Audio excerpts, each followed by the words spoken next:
Talk to firefighters in rural Colorado, and you're likely to hear how growth is stretching their budgets and resources. You might hear a common question: who should pay to protect that growth from the risk of fire? Our Evan Krugel looks at a new idea. More than 3 years after the East troublesome fire, Grand County is still recovering. And as growth here continues, concerns are growing about future fires. It costs money to build an additional station. It costs money to put a couple of trucks in a station.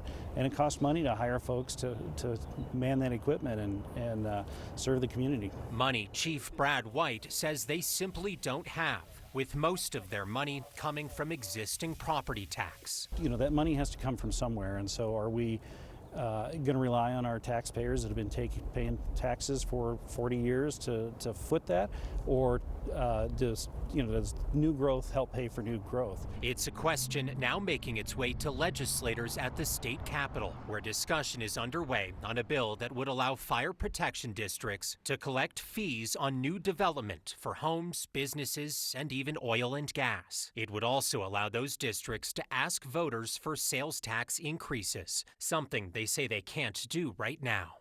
We're asking to have a few other options to bring income and revenue into our fire districts. Christy Olney and the Colorado State Fire Chiefs say it's the fair way to get the funding they need. Others, including the Colorado Association of Home Builders, disagree.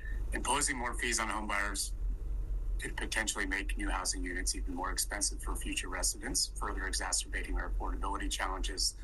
We absolutely understand the need to better fund fire districts, but question if this is the right way to accomplish this.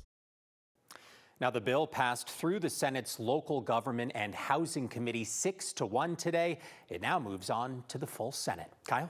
So some momentum, Evan, but we've seen things get derailed before. What options do fire departments have for revenue if this doesn't pass? Yeah, it's a great question. They say the most likely is simply maintaining the status quo, but they say at some point, voters are potentially going to get tired of them going back to that mill levy and property tax well too many times.